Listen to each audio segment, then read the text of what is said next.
Hey guys, happy Friday. Thought I would come on and kind of share my thoughts for the night and talk about how my one interview with high schoolers has now led to another interview next week with some 8th graders. So my sister has a friend, gosh, they've been friends for over 20 years now, I think. Back in high school is when they met. So she's been well known to our family for a long time.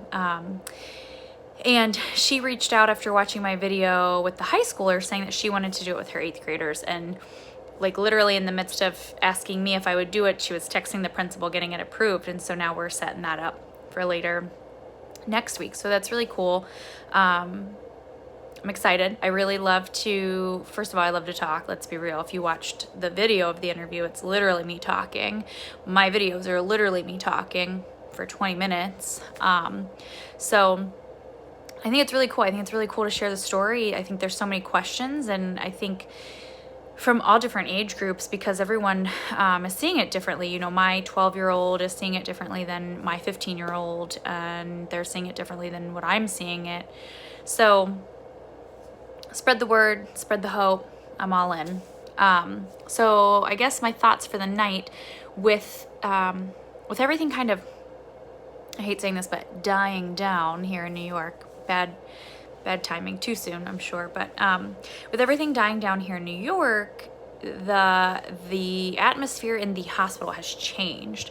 So where I was in my makeshift ICU with all non-staff of the hospital, we did what we had to do to get the job done every night. You know, we didn't think about policies and procedures. We didn't question what one nurse was doing because it wasn't what New York allows, or it wasn't what the hospital allows. Well, now that I'm in the real ICU, if you will, the real ICU,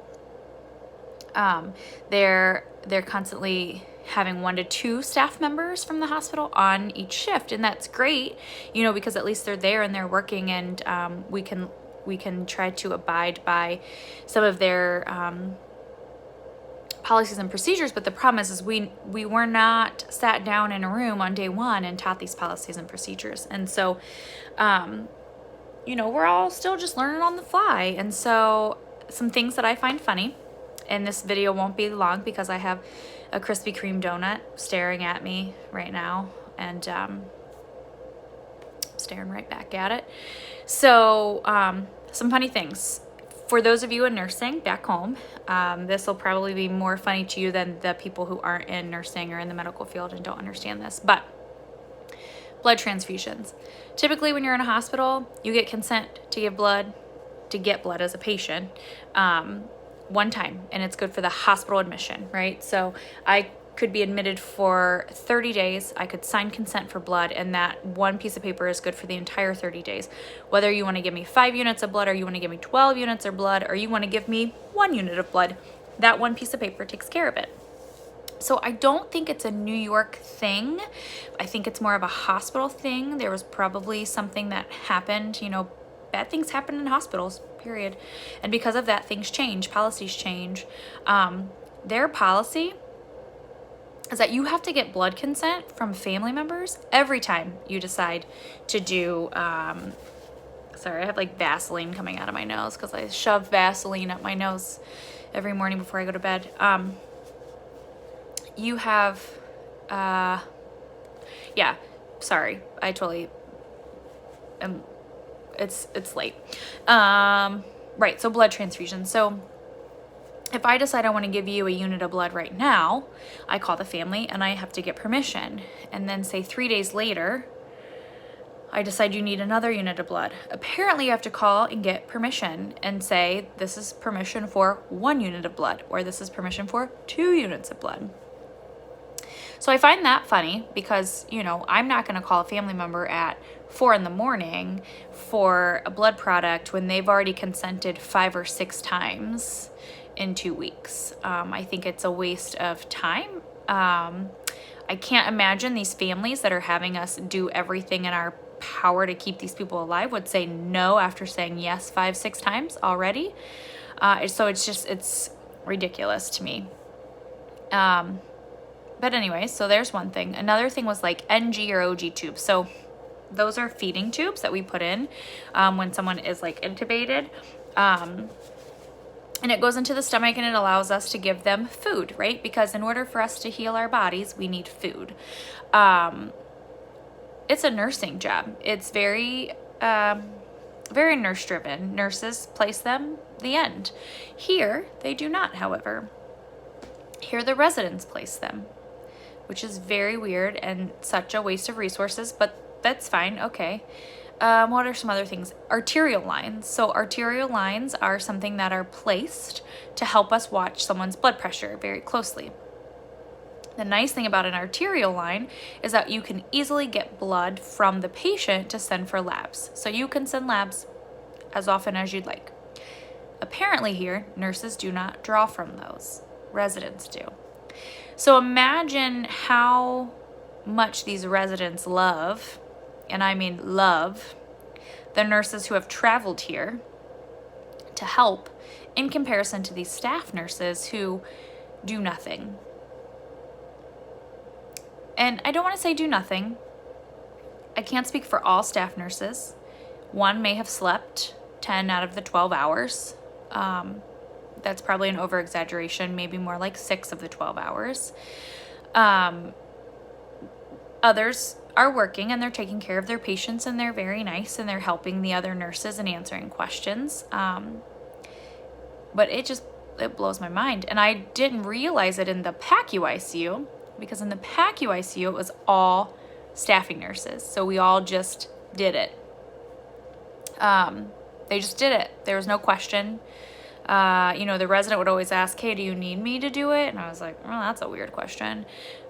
None of the nurses need him to do it. And then I come to the real ICU and I'm seeing the staffing nurses from the agency that I'm with get like slaps like on their wrist for doing it. So it's very funny. It's definitely a different world now that things are on the up and up, if you will. Now we're going to start pushing policies and procedures that 80% of the people staffing the hospital don't know. So that will be fun. But that's fine. I mean, I get it. It's all, eventually JCAHO will show their pretty little heads again. When everyone has an N95 that's clean for the day, they'll show up. And we'll have to, clean up the messes we've made along the way. And I know there are some nurses who are like, we should all stand up the day that they show up and we should all, tell them to kiss our ass. But at the end of the day, JCAHO or the Joint Commission, whatever you call yourselves, when they show up and we're going to nod and smile and we're going to take notes and we're going to make changes based off of, what they tell us to do. So it is what it is. It's all politics, if you will. It's fine. It's fine. But so I just think that that's funny. I think it's funny that all of a sudden things are getting better and now we're going to start pushing policies and procedures. Honestly, I think that should have been pushed from the beginning. There's lots of things that I would have liked to have seen be done from the beginning. And one of the doctors that I'm working with, at least for another week or so, he's on day shift though. He was sent here by the Society of Critical Care Medicine, because they needed doctors. And so doctors don't come with our agency. He came with Society of Critical Care Medicine, and he is keeping a list of things, not to punish people or to say that we did wrong, because we did what we could. These last 4 weeks, this last week has been different than the first 3 weeks or the first week or the first night I was on the unit, right? So he's keeping track just because it'll be interesting to see, when the next pandemic comes around, what can we learn from what we were doing or what we weren't doing, and just kind of build off that, which I think is great, because I do think when we go to look at all of the evidence and everything that's, of what we've been doing and try to retrospectively look back, we're going to have missing pieces of the puzzle because of the charting what we weren't doing, or the different tasks that we weren't, doing. So it will be interesting to see how all of that plays out and what information we can get. With that being said, oh my gosh, I almost forgot about this. I watched a video. It was, I don't know if you guys watch ZDogg MD. He's on YouTube. He's on Facebook. He is I don't know. I like his videos. He's super cool. So he interviewed Dr. I'm going to probably butcher her name, Huang, I believe her name is. She's an interventional radiologist at Stanford. Sorry, I'm like focusing, my eye looks really pink here, but not here. It's really weird. And she did a lot of research for Stanford, of course, on PPE and the transmission and like all that she could come up with essentially on COVID. And the one thing that I found interesting that she mentioned was that when the Diamond Princess ship was in port and everyone got tested and everyone was off, that they were still finding the virus on surfaces 17 days later. So we've all convinced ourselves that there's this 3 days or even 5 days on surfaces.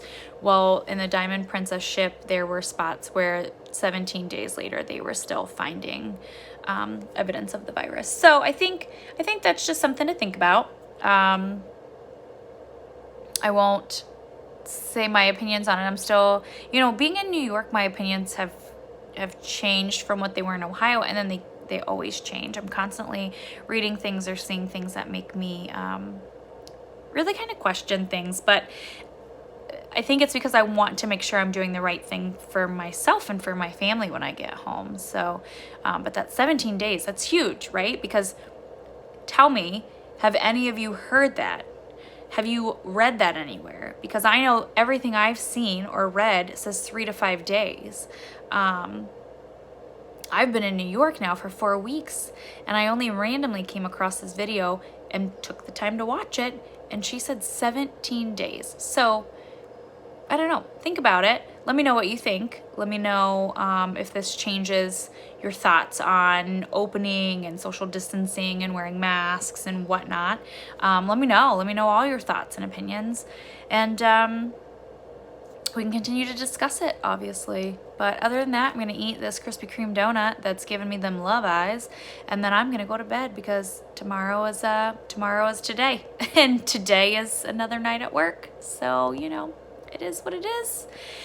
And that's it. Thanks for following. Thanks for listening and sharing my story and commenting and all your love.